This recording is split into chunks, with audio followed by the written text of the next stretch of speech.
Thank you. Good afternoon. Please have a seat. And welcome to the State Department. President Ruto, First Lady, it is an honor to welcome you here to the State Department. Evan and I are so delighted to host this lunch with Vice President Harris, Second Gentleman Emhoff. Madam Vice President, we know your leadership in this administration. The American people know your leadership in this country. I can attest to your leadership around the world as a powerful force for American diplomacy. And it is always a great pleasure to be with you and to work with you. Thank you.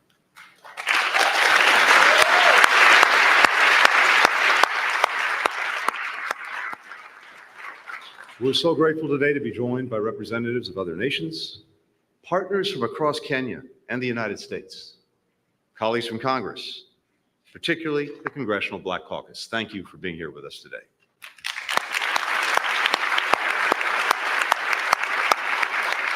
And I'd also like to start by thanking everyone who's made this wonderful meal possible, including Margaret Nyamumbo, who's an entrepreneur whose coffee export business is helping women farmers in Kenya and also delivering extraordinary coffee, which may come in handy at some point during this toast if you need a little bit of help. Thank you, Margaret.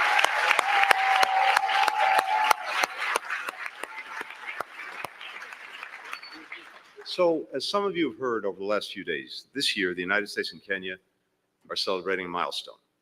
6 decades ago, and just a few months after Kenya won its independence, our two countries formally established diplomatic relations. Yet our people had already forged deep ties.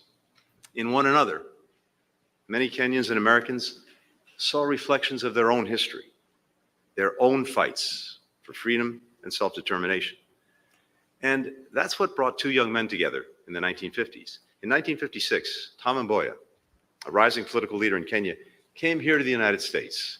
He was on a speaking tour about his nation's struggle for independence. Backstage at an event in New York, he met Bill Scheinman, a young American entrepreneur who supported his cause. They hit it off immediately. They decided to continue their conversation at a restaurant, and they ended up talking all night. Mboya shared his efforts to assist rising Kenyan leaders who were going to college. Scheinman wanted to help. In the coming years, they started a foundation to support Kenyans studying in the United States. The group identified outstanding students. They rallied donations. They chartered flights to bring them to U.S. colleges and U.S. universities. Eventually, Mboya convinced a young American senator by the name of John F. Kennedy to provide support. Soon, this program became known as the Kennedy Airlifts. This initiative brought hundreds of Kenyans and other East Africans to the United States over the years. Many became trailblazers in medicine, academia, civil society, government, the media. A number worked alongside Mboya, one of Kenya's founding fathers. Mboya and Scheinman themselves became friends for life. Mboya was the best man at Scheinman's wedding. Years later, when Scheinman died, he was buried in Kenya next to Mboya. President Ruto, you once said that nations are driven forward and changed by individuals, ordinary men and women who believe that they can make a difference and can change the status quo. Mboya and Scheinman shared that belief and acted on it. So does President Ruto. His own story, rising from a kid who went to school barefoot until he was 15 years old, earned money selling chickens by the side of the road, to become president of his country, is a testament to that very idea. And Mr. President, I think and hope that you felt these past few days the gratitude that we have for our partnership and for your leadership. Ben Franklin looks down upon us, our first diplomat, and he was known for his aphorisms. One of them, many of us know, is, "Well done is better than well said." Anyone who has the benefit of working with and listening to President Ruto knows that he excels at both. Countless other Kenyans and Americans have also dedicated themselves to doing their part. And for generations, our people have continued to collaborate to advance our shared values, our hopes, our visions for the future. Today, our countries are working together to grow inclusive economic opportunity, to shape cutting-edge technology in Silicon Valley and the Silicon Savannah. We're supporting the transition to clean energy, improving our capacity to prevent, to detect, to treat infectious disease. We're working to counter terrorism, to resolve conflicts, to help restore stability to some of the most insecure places, including Haiti. These are areas where President Ruto has demonstrated critical personal leadership, not just in the region, but around the world. Our citizens, our communities, our civil societies are also working every day to strengthen our democracies, to bring ourselves a little bit closer to the free, open, just, and equitable societies that we both aspire to be. Long after the airlifts, we continue to grow the ties between our countries and between our people. Earlier this week, President Ruto and President Biden announced a new educational exchange program focused on STEM, named after the Kennedy-Mboya partnership. When Kenyans and Americans collaborate, they're not just leading on the issues that matter to our people, they're leading on issues that matter to people everywhere. That's the story of Octavia Carbon. Its team of Kenyan engineers, scientists, climate change experts are building machines that pull carbon out of the atmosphere. Their goal is to become the first carbon removal company in Africa to lower the cost of this critical technology. The Octavia team started working from a kitchen table. Now they've created a machine that can absorb as much carbon in a year as 2,000 trees. When that technology is ready to deploy, Octavia Carbon will team up with a US company to store all of the extracted CO2 in the ground, and together they'll help make our shared planet more sustainable for generations to come. I'm told that in the Octavia Carbon warehouse, the place where they're actually building and testing these prototypes right now, there's a mural, and it's got two portraits on it.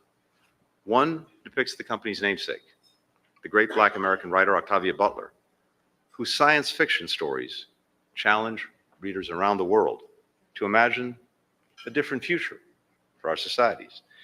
The other portrait is of one of the greatest marathon runners of all time, the great Kenyan athlete, Eliud Kipchoge, who once said that he lives for moments when he gets to challenge the limits.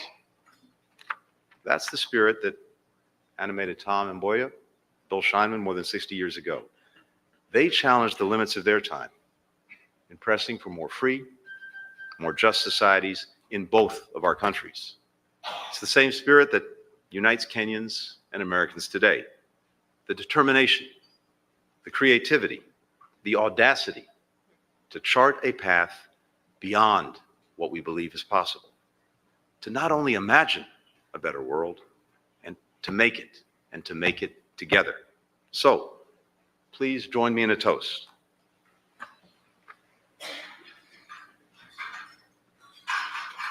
Thank you. To every limit that our people have already surpassed, to the limits that we will exceed together.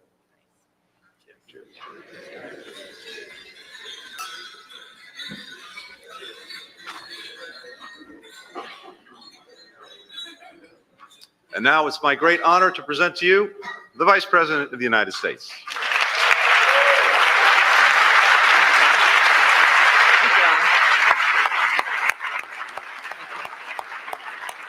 Good afternoon, everyone. Good afternoon. I will start, of course, by thanking our extraordinary Secretary Blinken.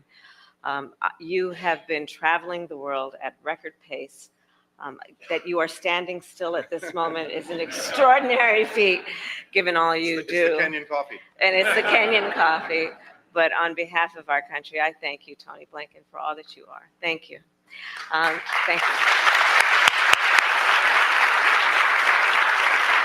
And the second gentleman and I are honored to host this luncheon with you and Ms. Evan Ryan, and to welcome President Ruto and Mrs. Ruto. And to all of our distinguished guests, members of Congress, leaders in every sector of our society, welcome and thank you for your work and the partnership. So I strongly believe that African ideas and innovations will have a significant impact on the future of the entire world. A belief driven in part by the extraordinary creativity, dynamism, and energy of young African leaders on a continent where many of you may know the median age is 19. On a continent where 1 in 4 people who occupy space on Mother Earth will be by the year 2050.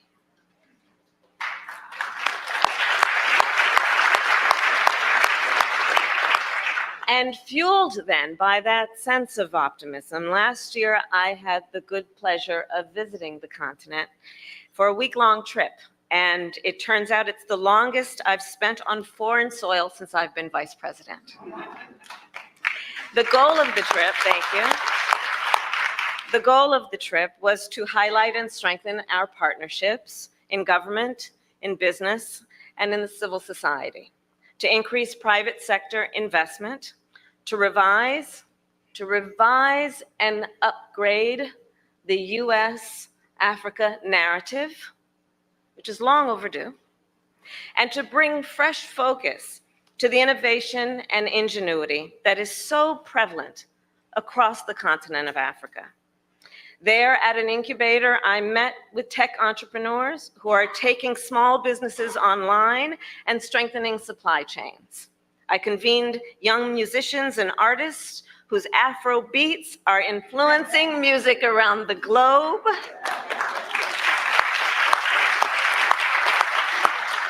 I visited with climate activists, farmers, women, small business owners, and students. And at the end of that trip, I was more convinced than ever the continent of Africa represents the future of our world.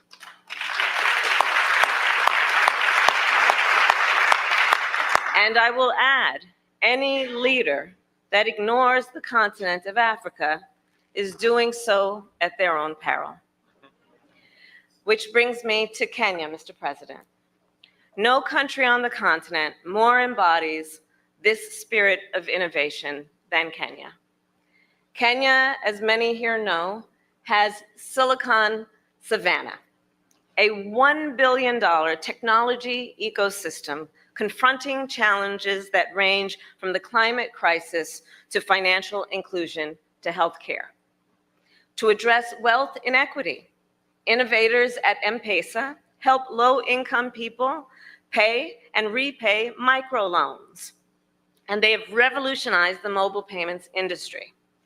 To help solve the problem and challenge of pollution coming from plastics, and to address threats to marine ecosystems, a Kenyan startup now converts aquatic invasive plants into biodegradable plastic.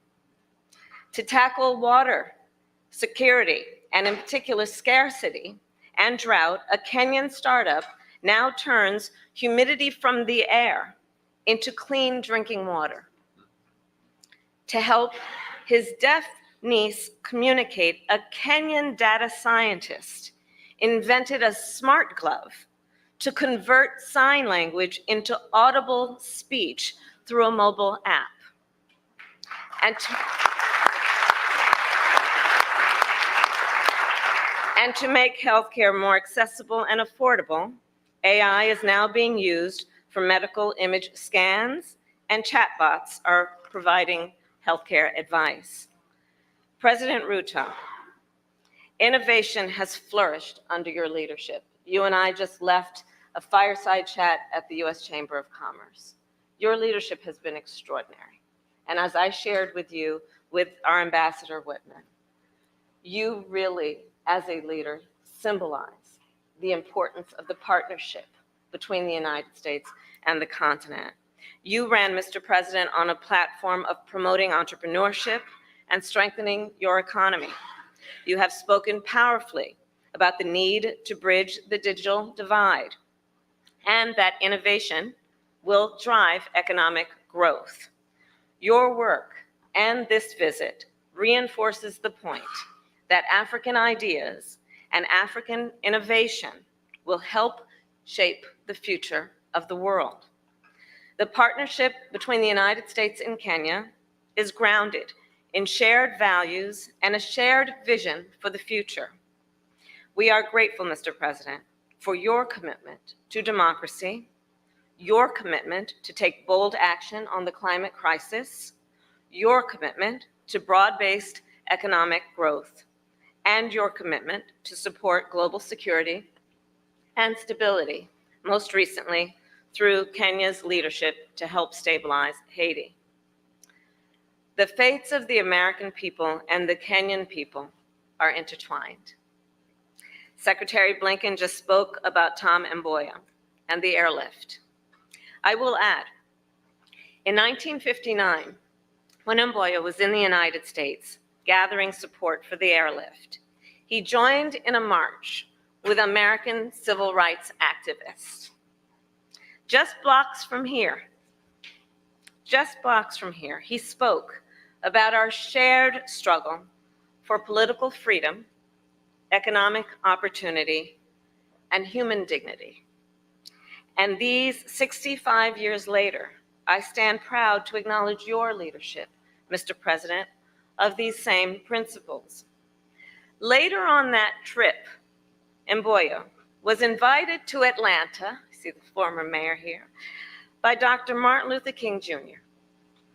There, as they stood together, Dr. King said, and I quote, "Our struggle is not an isolated struggle. We are all," he said, "caught in an inescapable network of mutuality." So to you, President Ruto, just as it was then, and even more so today, our people are interconnected and interdependent. And so I will raise a glass and ask all to join to the U.S.-Kenya partnership and in celebration of our network of mutuality. Mr. President, cheers.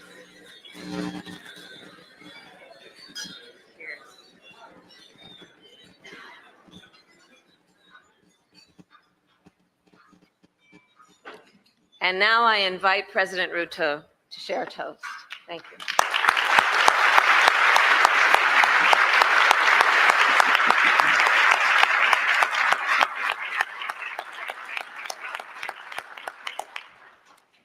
Madam Vice President, Secretary Blinken, distinguished ladies and gentlemen, good afternoon. It gives me tremendous pleasure to come back to this great building. I was here 2 years ago. And today, in my state visit to the United States,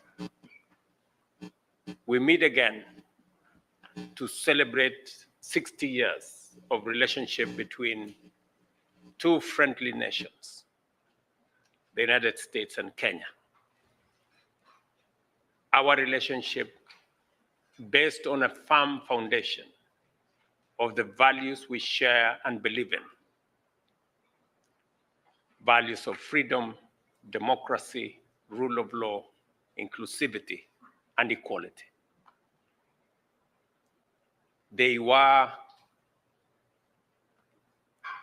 as present and meaningful many years ago, they are so today. And as I come to the conclusion of this state visit, I am persuaded beyond any doubt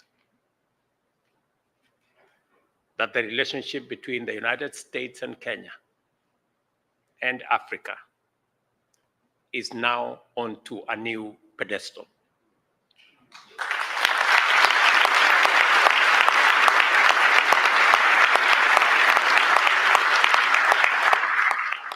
I thank President Biden in a very special way for helping us reshape, re-engineer, and write a new narrative for our continent. We all believe in a Nigerian proverb that says, until the lion learned to write, all stories favored the hunter.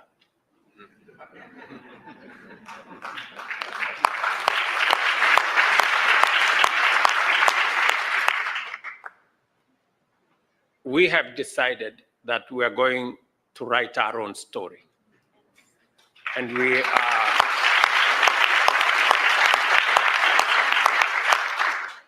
we started this last year when I convened the first ever Africa Climate Summit. The conversation, the narrative has always been this continent of conflict, trouble, disease, poverty. Yet, that is not the story of Africa. Africa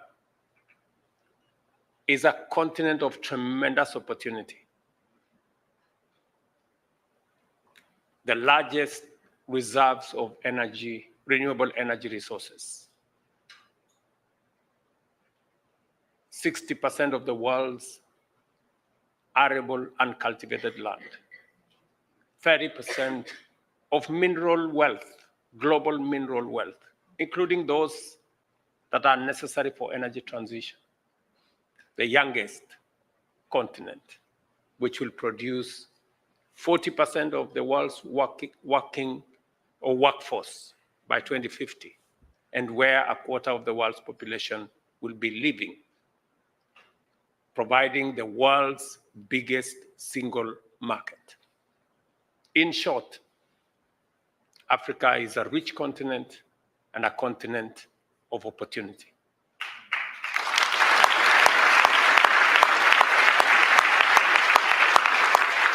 I am very happy that President Biden and this visit is giving us the opportunity to rewrite and recalibrate the relationship between this great superpower and our continent. And I am very proud that among the things we've agreed are not just about Kenya and the US, it's about Kenya and the continent of Africa. From what we are doing around climate action, what we are doing around the financial architecture of the world to make it fairer, to make it much more sensitive, to make it much more agile, and to make it possible for many African countries and those in the global south, many developing countries, to access concessionary resources for us to manage the affairs of our people, and that no country will spend more money on paying debt or on managing climate-induced crisis than they do on spending on health, education, or social service.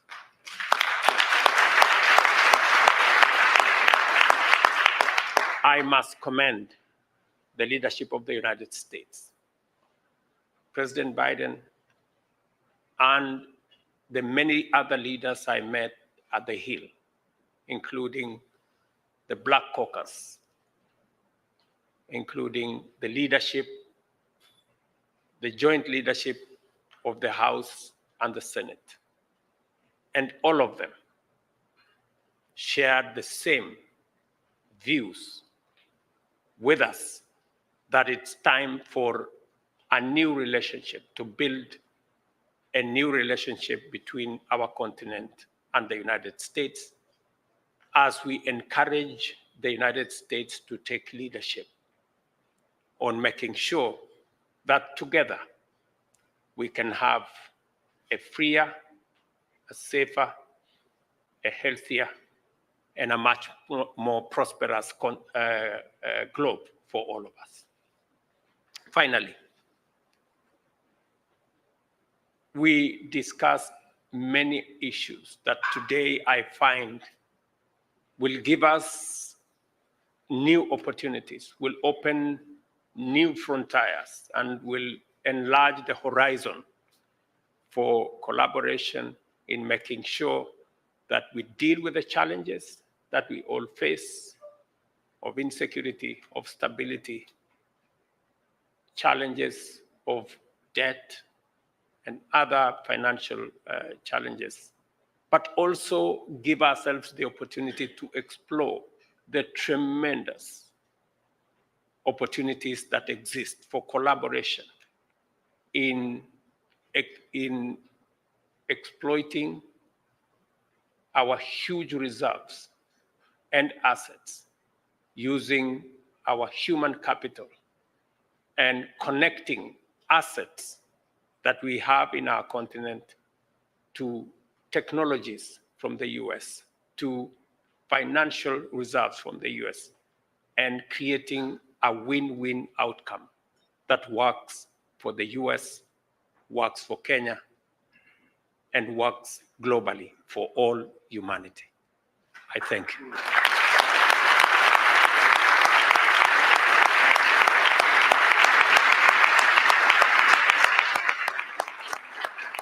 Let me request you to raise our glasses as I propose a toast to the long-lasting relationship, the good health, prosperous engagement, stability, and prosperity for the people of the United States and the people of Kenya. Cheers.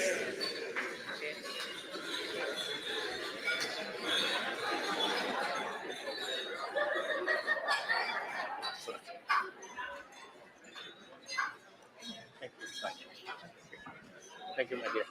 Thank you.